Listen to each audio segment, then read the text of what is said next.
Today I'm going to explore the immersive aesthetics of Sky Hopinka and Colectivo Los Ingrávidos. Both use film as a sensory medium to tackle themes of violence, displacement, and resilience, challenging traditional documentary forms. I'm going to also draw parallels with other media showing how sensory-heavy approaches can transform storytelling. So, Hopinka's films are deeply personal, but also rather universal. He uses indigenous music, poetry, and visuals to contrasts to evoke cultural endurance. In I'll Remember You As You Were, he explores themes of loss, identity, and cultural survival. Everything he makes really reflects spaces for viewers to connect with the indigenous resilience, and by layering the sounds and visuals, he immerses us as viewers, and just the viewers in general, in like a unique and special cultural memory, going beyond just factual narratives to actually evoke emotion and reflection, to actually tell a real story in a truly unique way. Colectivo Los Ingrávidos blends the mystical and historical through a concept called shamanic materialism. This approach merges spiritual depth with material realities, using rhythmic editing and layered soundscapes to explore trauma and memory.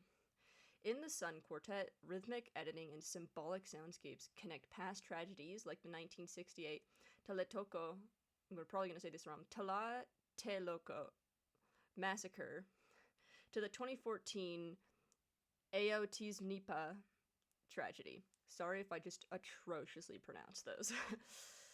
The aesthetic of the trance that it's kind of put through and put in mirrors the collective trauma, allowing viewers to actually experience how visceral this history was and really truly view it and understand it from an emotional depth.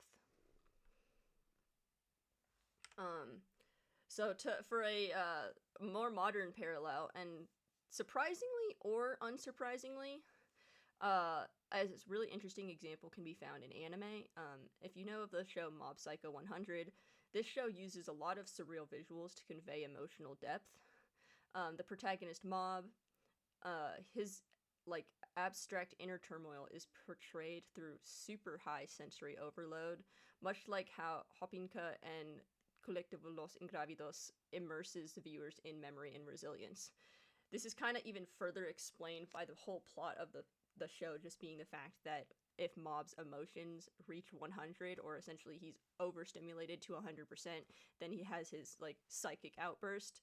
And if you ever watch the show, or especially even just the openings of the show, you can definitely tell how hypnotic and psychedelic these visuals and even the audio is to really create such a unique experience. Another good example can be found in music through Bon Iver's 33 God. The layers of fragmented lyrics and haunting production evokes memory and introspection. And like the experimental films, the song creates an emotional space for reflection rather than just having some sort of linear narrative. It actually kind of almost evokes visuals, even though it's purely auditory, other than just the album covers.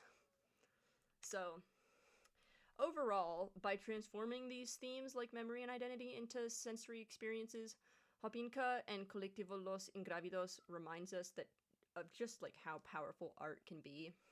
Whether it be film, music, and even animation, immersive storytelling invites us to not just observe, but also to feel and reflect and connect with things. And I think that is a very, very powerful movement and concept.